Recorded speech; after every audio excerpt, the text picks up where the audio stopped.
little bit nervous. I didn't feel nervous until I saw the wall of cliffs. I thought, oh yeah, right, I'll be jumping off that then, won't I?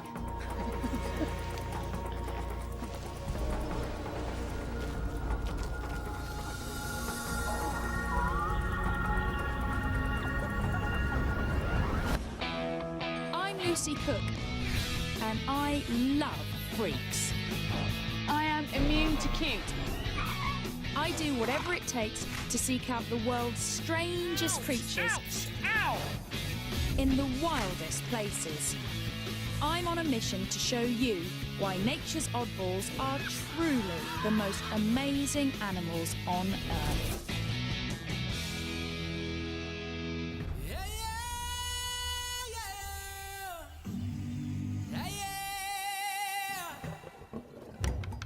Every year, 8 million tourists flock to South Africa to catch a glimpse of the animal world's superstars, the so-called Big Five. But I don't see why they should get all the attention.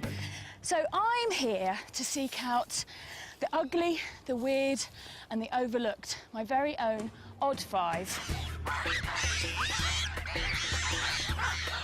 They're animals so bizarre that their strange looks and habits are getting them into trouble.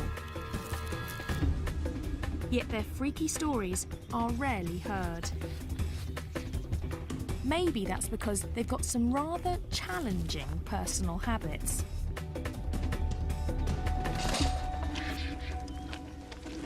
Like vultures that feast on dead and sometimes decomposing bodies. That's half a cow. It's a little bit smelly as well, I should add. But this gruesome diet is now killing some Cape vultures. Look at the wingspan on that! They're being accidentally poisoned. This couple takes in the victims and nurses them back to health. Here we go. Dinner time. Don't be alarmed if a whole bunch of vultures do come up to you. Okay. So they do bite. If the birds are going to grab you, the first thing they're going to do is your eyes. So I have to wear sunglasses and a cap to protect my eyes from being pecked out. But other than that, apparently they're very friendly. Carry on walking.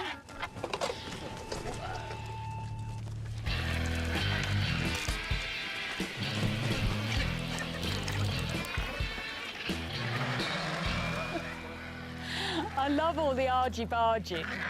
Hissing and strutting and posturing. Just careful, careful, careful. Just had a finger. That is not for tea. Ayla over there, her speciality is to go in and quickly grab the liver. She loves the liver. Really? Just like Hannibal Lecter?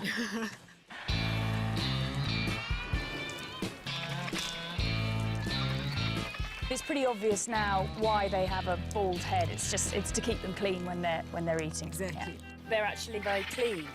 They are, every time they eat, they go and bath afterwards. They're a bunch of neat freaks, and they make life safer for everyone else.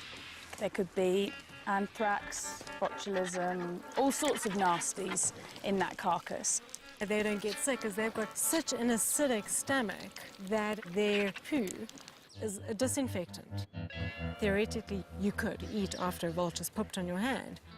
I'm not quite sure I'll do it. You've got to practice what you preach. You can't go around telling everybody they can use vulture poo as disinfectant and not have tried it yourself. That's a theory. The bird's stomach acid counteracts natural poisons, but not man-made ones. And that's the problem for many of these birds. A lot of farmers lace carcasses with poison in the hope of getting rid of problem animals like jackals or caracals or cheetahs. And vultures are the ones that end up locating the carcass. Now, after 8 months of rehab, 2 lucky birds are ready to return to the wild. We're going to go and try and catch a vulture. We're after that bird right in the middle. On the Okay. top. Yeah. Now we'll have a good idea how he flies. Here he Check his goes. flying. He's vultures flying looks okay. So I'll walk towards this way. Lucy, if maybe you walk close to the perch. Okay.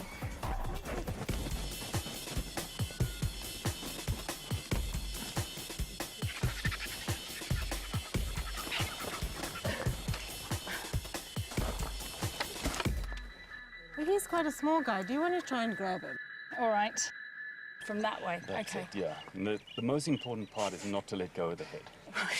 That's the number one. Number one, don't let go of the head. They're very wriggly, so just... Very wriggly. Okay, I've got hold of it. Wow, it is wriggly, isn't it? Hold Whoa, higher. it's so wriggly. Yeah. Okay, hold higher. You're going to hold it up against your chest. I'm going to clasp him. like that. And My keep hand's his quite head- small. Keep his so- head away from your face at Okay, all yeah, times. get to chest. Okay, now you're going to hug him. So I'm going to pass him to you. You're going to kind of hug him. Okay, you okay there? Yeah, just. Whoa, he's strong. Okay. Have vulture will travel. Going to turn into the narrow tar road. You follow that all the way up. We take our birds to a spot where they can join other Cape vultures in one of the last surviving colonies. These birds only live in southern Africa.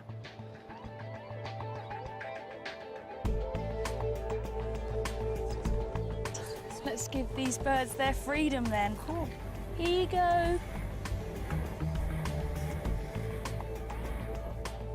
Time to go. There you go. Look, it's time to be free. This whole area, it's all for you again. I can't really believe it. No. There we go.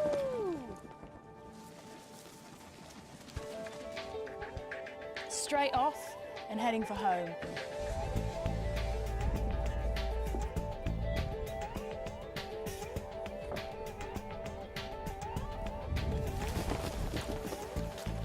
While many vultures nest in trees, Cape vultures are particular. He's heading straight for the cliffs. They only nest on high cliffs like these. And there's only one way I can see how they do it.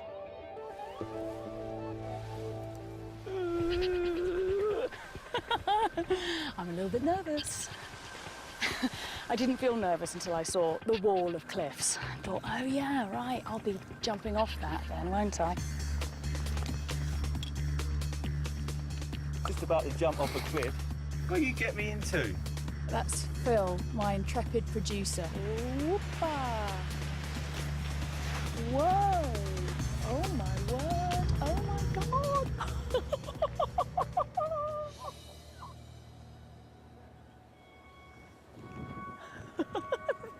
They're gone, and there's two vultures.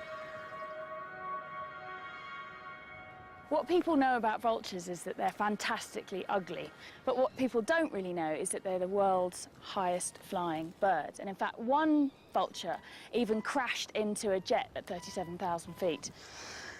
I'm hoping we don't have to go that high. We won't be going that high, will we? No, not today. You promise? Okay. Paragliding reveals how surprisingly curious and social the vultures are. You can see the birds coming out and joining them already. Oh, wow! They get to know you and they actually enjoy flying with you, so they'll follow you around.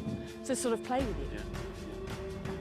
Yeah. Combination of nervousness and excitement, the likes of which I haven't had ever, I don't think.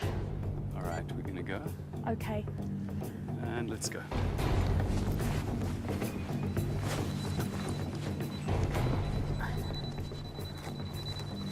All right, and rotate. Run. Yeah.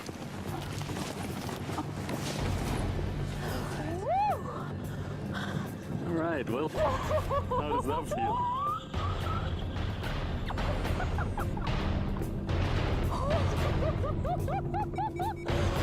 My knuckles are white. It's incredible though. And there are the vultures. Oh my word. Wow, they are all around us.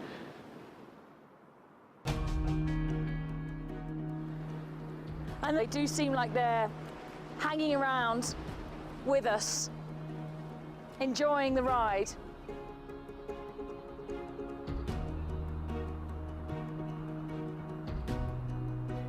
This is how you should see them to appreciate their beauty. And their extraordinary skills. So this is the perfect introduction to South Africa. South Africa is made up of all sorts of different micro-terrains, each with their own peculiar creatures. These cliffs are one of those unique hotspots. I can see right over the cliff where they're nesting now. It's 25% of the world's Cape vultures are nesting in these cliffs. Vultures are paying a high price for their taste for dead flesh. And now, even their keen eyesight is getting them in trouble. A threat I want to know more about. There's a big muti market here. Muti is traditional medicine. And apparently, vultures are a popular ingredient. There's everything here, actually. There's a lot of herbs and plants, and then just a lot of unidentifiable bits of animal. Oh, this was a big snake. Python. It's a python. Is that a cheetah or a leopard? Here you've got a whole baboon. That's what. You've got a lot of stuff, haven't you? Yeah, with a lot of stuff. This is the wheels for the vulture. That's a wing of a vulture. Yeah. Oh my God. Okay. What's your best stuff? What's your biggest seller? Vulture brains. People want vulture brains. That's the big seller, is it? Yeah. How to use And- this one? You can make powder. Yeah. And then you can put here. And Okay. then you can smell. It helps so you can see to the future, you can see what's coming, and they can give you this to open up your mind. Dimi was once a student of all this, and I've asked her to be my guide. Also, it's good for gamblers. Yeah, it's good for the lotto. The lotto number. Lotto number. Right, okay. As if it wasn't bad enough that they got farmers poisoning them, they're also getting their brains sniffed in order to win the lotto. The belief is that the traits of the animals transfer to the buyers. The vulture's got amazing eyesight and makes you be able to sort of see into the future. So, Dimi, can you help me? Does he understand that the vultures are endangered and that there's not many vultures left? Okay, ufungwazi ukuthi mhlambe ngevulture wangifana noma usala ngembuzi nge-A1. Yeah, I know. Yeah, it's true. But it's a business. Yeah. It worries him, but it's a business. It's part of a tradition begun centuries ago, before other threats put these animals in so much danger. There are clearly an awful lot of endangered species here. This is a scale of a pangolin. I love pangolins. Pangolin scale. A pangolin scale is said to protect you from evil, wrapping you in armour like the animal itself. In 2011, at least 8,000 of these bizarre mammals were seized from black marketeers. Some of them want their scales, while others are after their meat. In China, it's considered an exotic delicacy. They may be the weirdest of the Freaky Five, and I'm not leaving Africa until I've seen one.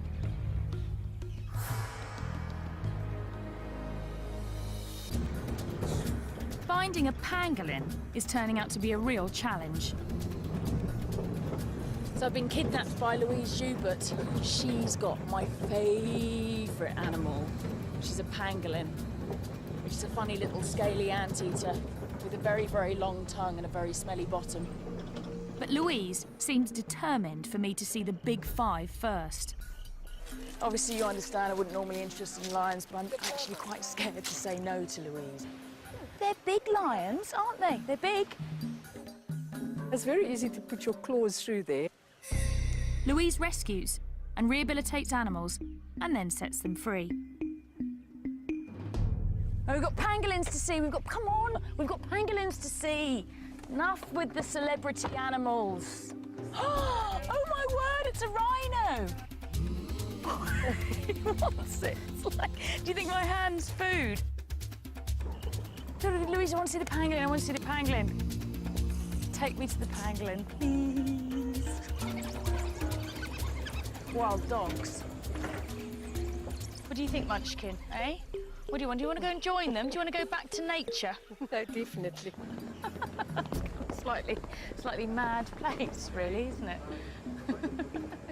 Louise has an amazing success rate. She's saved 4,500 creatures since 1993. Slightly nervous as to what's going to be inside. This is a very strange house. We've got funny little animals. And in this bedroom, we've got a load of ostrich chicks. Now I'm going to get to the pangolin. This is the pangolin's bedroom. This is the pangolin's Pangolin's bedroom. got its very own bedroom. This is the pangolin's teddy bear. And he's been pooping, so we need to just clean that. Here we go. Sid, you stink. I could camp out in the African bush for months and never see a pangolin. Oh, look, he's making into a little ball. They're very shy and secretive. Sid, it's so fantastic to meet you. I've heard so much about you, and I have been desperate to meet you. Oh, he's so strange. His funny little ears. They've got very poor eyesight, apparently, but they've got a very keen sense of smell. And he's like a little pine cone, aren't you, Sid? Sid and his mother were seized from poachers. The mother showed signs of stress and Louise released her. Now she is Sid's mum and has to make sure he learns to survive in the wild. We're on our way to go and find some termite mounds because Sid needs to learn to eat termites. He's an anteater, termite eater. You reckon this is a good one? Pangolins are super specialised for eating termites, with sticky tongues as long as their bodies, and claws that can dig through concrete. Those termite mounds are really hard, so you can see why he needs to have these really big digging claws. We might have termites in there. Yes. Am I doing this right? Yes, there's the first termites coming out. There's one there. Ah, come on, yeah. I know you don't want to be eating his breakfast. Okay, let's try the termite, Sid.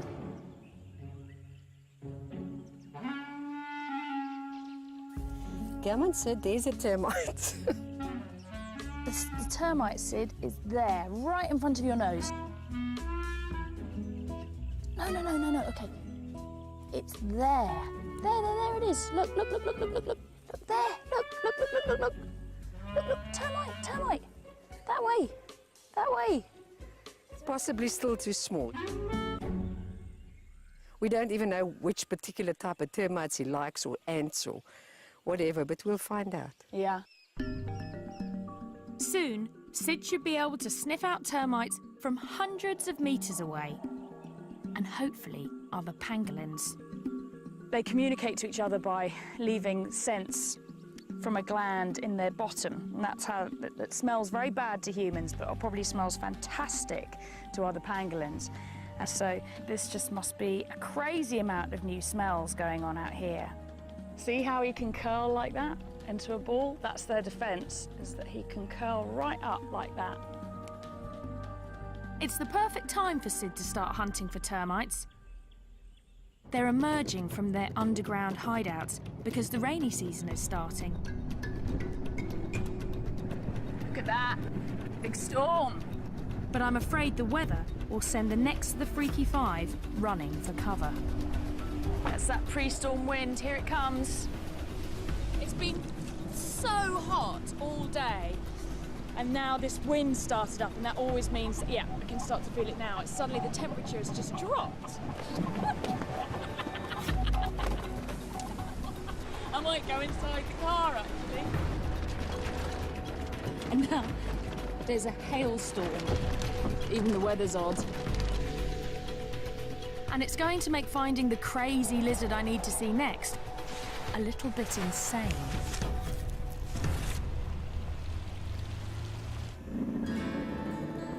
Let's go find some sun gazers.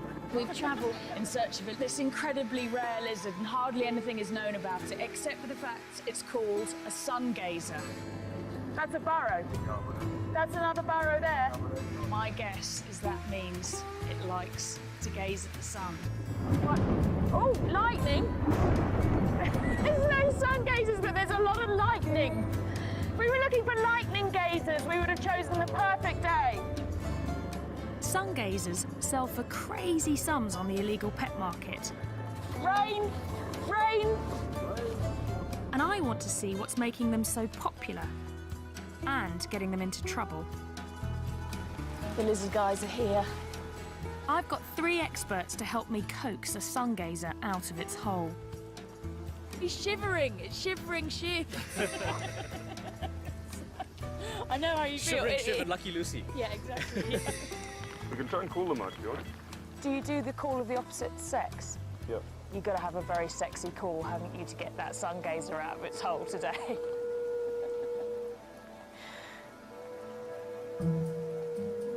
It's coming out. No way.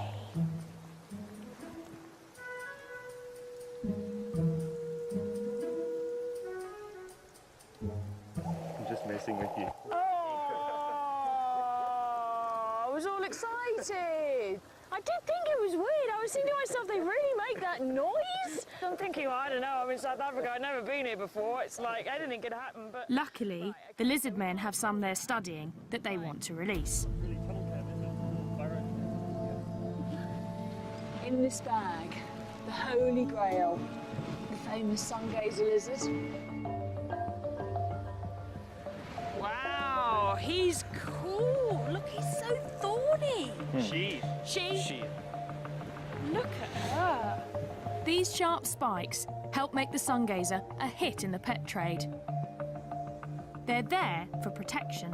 These spines, these are the occipital spines, and these are what they stick into the roof of their burrows, so they can't be dislodged. I see, so their defense is to sit in the burrow with the head down, the tail sticking out, and then if a meerkat or something comes along and tries to yank one out, these spines around the head yank on, and then they can't pull them out.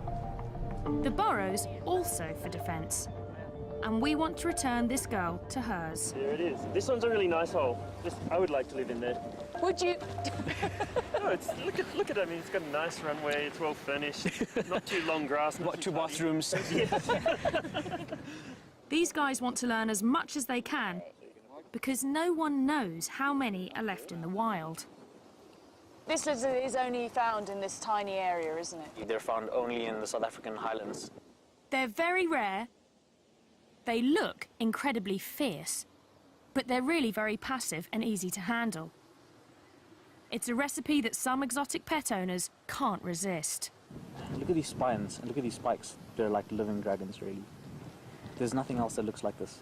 Apart from you this morning when you turned up with your hair, actually. You looked quite like you'd styled yourself like a sun gazer. You know, you say owners start looking like their pets. You start looking like your study animal. Yeah. Okay, well listen, madam, you're going to go off and you're going to find yourself a boyfriend and make lots of little baby lizards. Go! On your marks, get set, go! Go on, girl. Go on. Yeah. You like lizards quite a lot though, don't you, Shiv? Very much. Yeah, because I've seen in your earring. It's a bit of a giveaway. Yeah. When you get into a project like this, you want to be the savior, kind of. I think you'll be the savior of the lizards. Well, I hope so.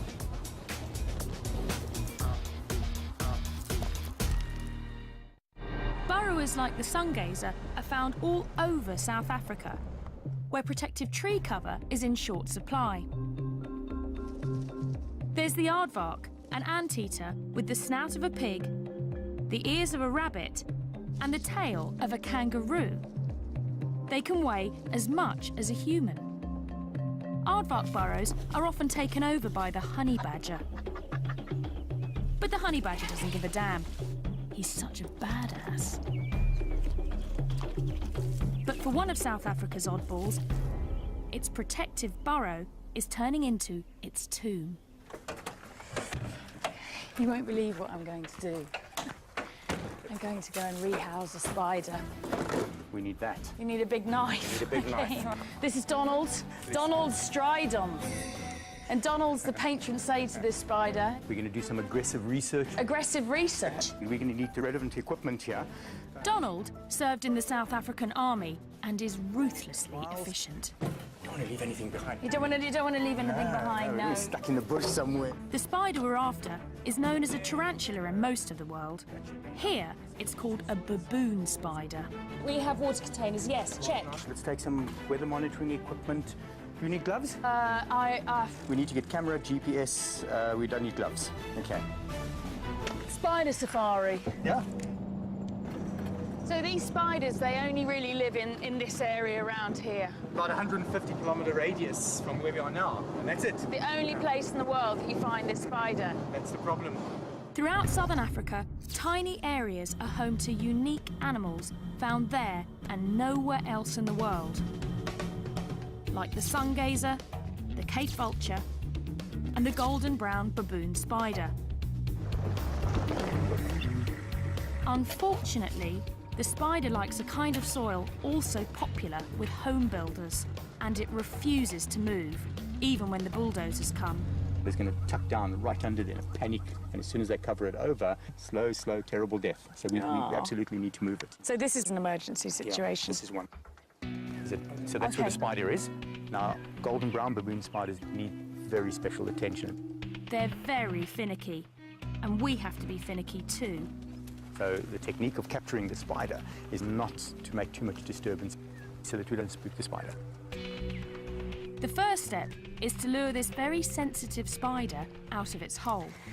Now, Donald has thought this through and has developed a special method, haven't you? Which involves faking a rainstorm.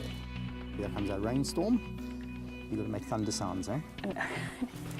That's it, perfect. Just carry on like that. Okay, he's coming out. She's coming. There we go. You're doing such a good job. So there she is. South Africa's fussy freak emerges. Okay, so Donald's actually blocking its entrance with the knife so that it's now trapped in its porch, basically. It's probably about a 15-year-old spider. 15-year-old spider, who knew? In 15 years, she hasn't really left that burrow. Wow, okay, so this is a big moment for this spider. Try and get this with my camera.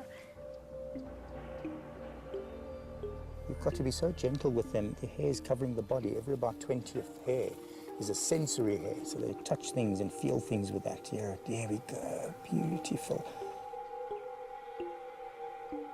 She's lovely. Wow.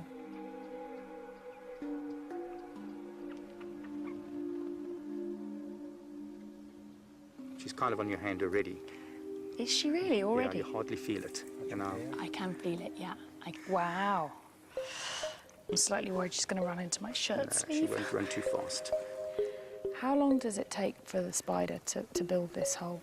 Took it about 5 to 7 years. That's incredible. I totally understand why it wouldn't want to move. The hole is the spider's life's work. It won't simply dig another once we move it. So that's half the job. Less than half. You need to get a mould of that hole. If you don't shake it properly, it doesn't foam nicely. Yeah. Now Donald is making it his life's work to figure out exactly what the spider likes. That's it. Ooh. Okay, we need to get a GPS reading here. We need to get weather conditions. Donald's quite serious. 4 degrees, 22 minutes. Yeah. So how many spiders do you think in total there need to be relocated here? Well, looking at the map and how many houses are going to be built here, with each house there could be at least maybe 2 or 3 spiders. So multiplied by 200, 300 houses. It's a lot of work. Donald could end up doing this 1,000 times. Meanwhile, our finicky baboon spider still needs a new home. We should use this area. This is our spider's home. This is what was underneath. And we're going to start making a hole for her in the hope that she'll continue and make the rest of the boot. Yep, exactly. Okay, So what direction? We were 24. What do you say about that spot? Donald has learnt to be as fussy as a spider, having to try and rehouse. How many have you tried, and I hate to say failed, but I mean it's... Probably about close to 50 that we've worked with. 50, yeah. 50. Of the 50 spiders, just one has accepted its new home. Right. We have a whole bunch here that we have in captivity. They're all waiting for homes until we find what the recipe is. And you've got to be very careful about what you're doing here, ma'am. Really? Lucy, yeah, you're scraping the hole wider and wider. That's no good. You see what you've done there? You've messed it. I have... Oh my God, I've ruined it. So I have to start a new hole. Okay, now look what I'm doing. The spoon has been taken away from me and handed back to the master. There's only one master, and that's the master. Such love. Would you like to do the honors? I would love to do the honors. So I'll just put it straight into your hand. Okay. She is a really beautiful spider, actually. Okay, so I'm gonna try her face first. Oh, let's see if she accepts it. Look, you got a new home. Let me just realise there's something there. There's something there. So you can just guide her. We'll have to guide her because it's not her home. Is she going to Go accept into it? your hole. Hey, she's accepting it. Well done. Excellent. So cool. I'm so happy. If all goes well, she'll be here for another decade, where her reclusive life won't get her into any trouble. Well, only another 999 to go. I'm betting Donald will move every single one.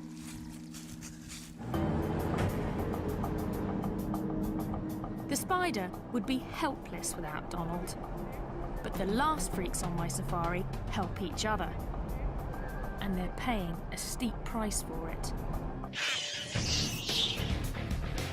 They're bold creatures, far stronger and more agile than humans, with fangs longer than a leopard's. But it's the Chukma baboon's brain power that gets him in trouble.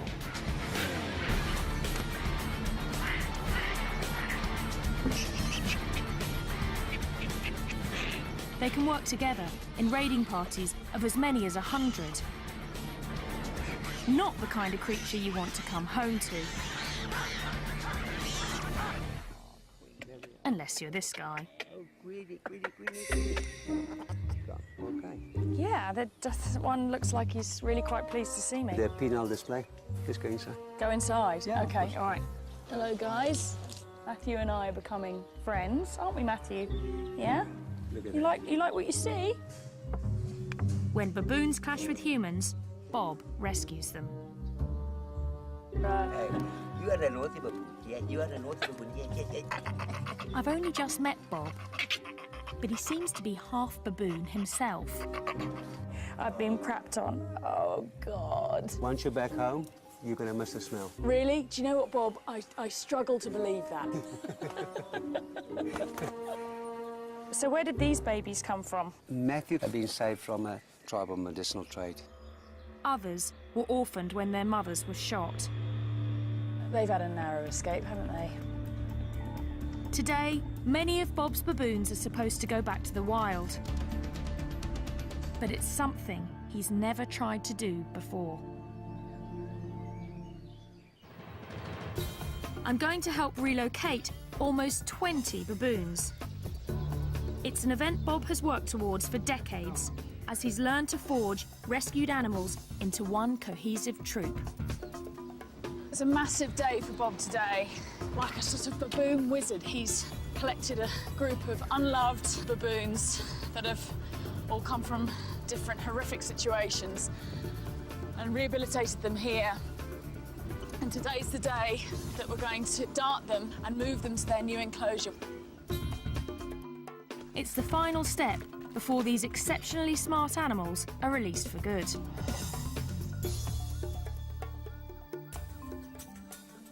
Oh, here they are. Wow.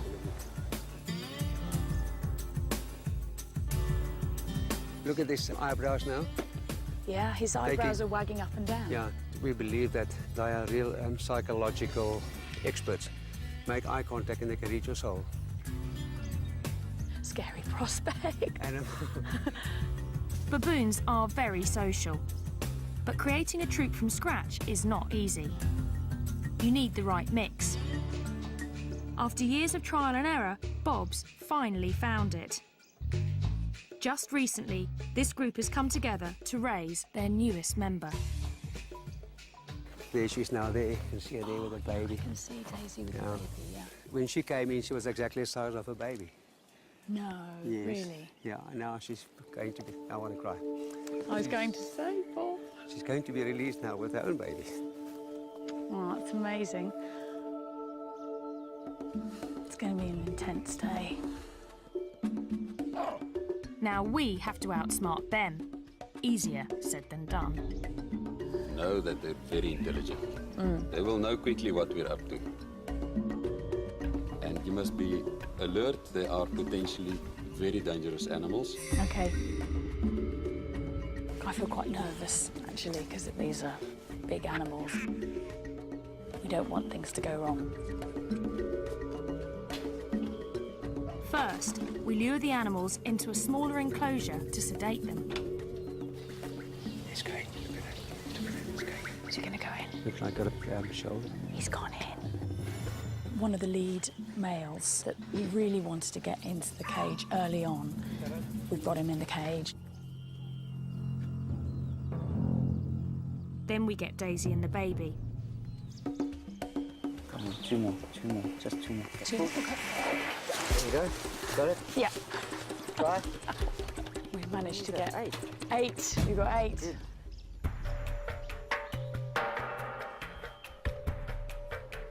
He's so jittery about seeing a gun, you know, because they've been shot at so many times. And Some farmers here shoot to kill any baboon they spot on their property. We want to capture the big male first, or he could make things more difficult.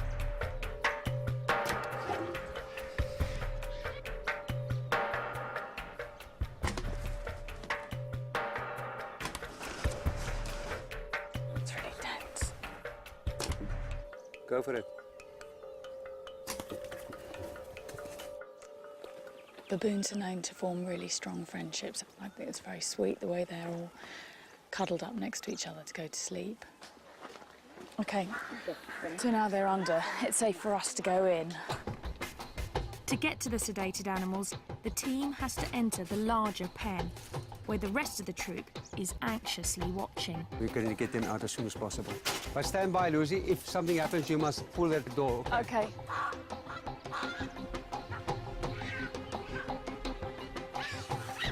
Hear that? The minute that the baby starts crying, they will... Oh, they can tell something's going on. Yeah, they're going crazy because of the baby. Now with the baby making the sounds, then we must take them out immediately. I've got it, yeah, okay.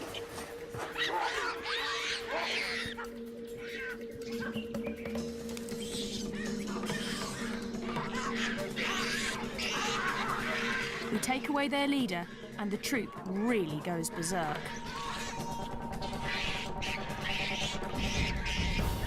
Once strangers, these baboons will now do anything to protect one another. And that includes taking us on.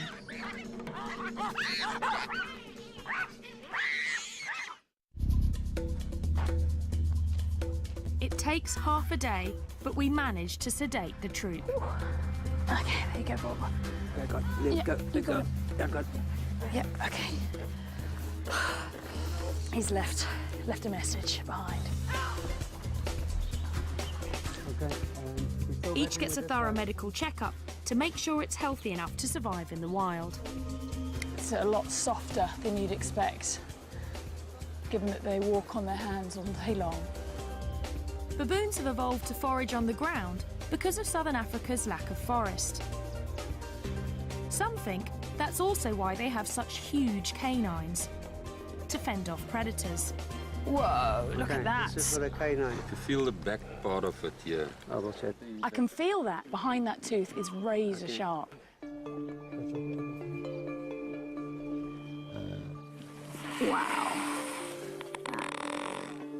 Okay, Can you hold it loose? Oh my word. You got? Yeah, I've got him. Yeah. Okay. At last, they're ready to go. So we're putting the baboons in these boxes so that they can be easily transported to the site where we're going to release them. What's going on, eh? You and Mum are going to wake up somewhere completely new and then you're going to be wild. You're going to grow up to be a wild baboon. Yeah, that is. Okay, there we are. Right. Well done. First stage. All good. Bob has found the baboons a home on a nature reserve 80 kilometres from the nearest town. This is the new home. Have you chosen baboon heaven? Absolutely. This is the ultimate baboon habitat. Yeah. We need to make sure the baboons will stay together. So we'll first release them into a temporary, electrified enclosure. That's just so that they get used to this area and stay as a group. And then, after a couple of weeks, I'll turn the electricity off, build some bridges so that they can then expand beyond the fence, and then eventually the fences will come down and it'll just be them in the wilderness. Here comes the big boy. Look at them pulling in the pipe. The baboon's got hold of the pipe. 19 baboons in these boxes that would have died or led some horrible, grim existence as pets. And they are about to have their first taste of freedom. And everybody's very excited. No one here has ever done this before. We've got Daisy and the baby in here, and they're going to go in first. Are you guys ready? Yeah. Here comes Daisy, guys. Here comes Daisy. Woo! There she goes. They're kind of looking around like, what the hell happened there? 3, 2, 1.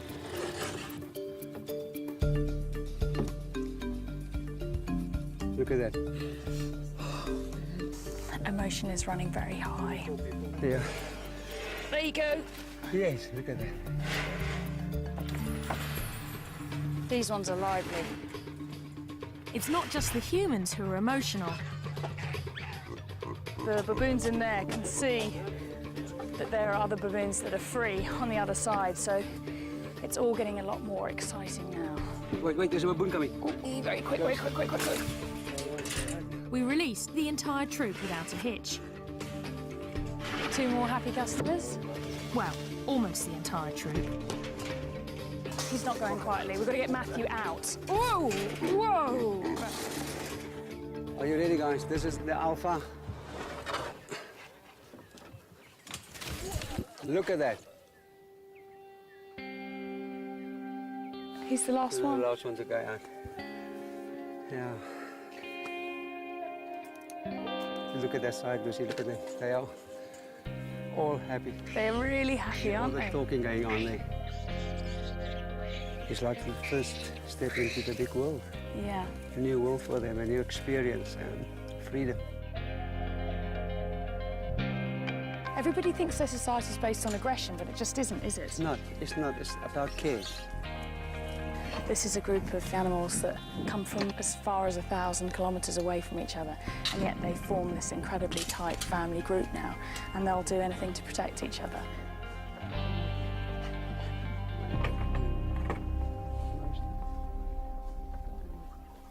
Oh, it's hard. You can't not be moved by this, can you? You know, it's like, it's an amazing, amazing moment.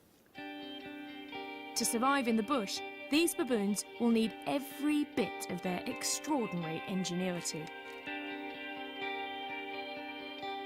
But here, they'll be far away from the human influence that turns their strange asset into a liability. Like the rest of South Africa's Freaky Five, their oddness works in this wilderness. And it's here we can see they're all as wonderful as they are weird.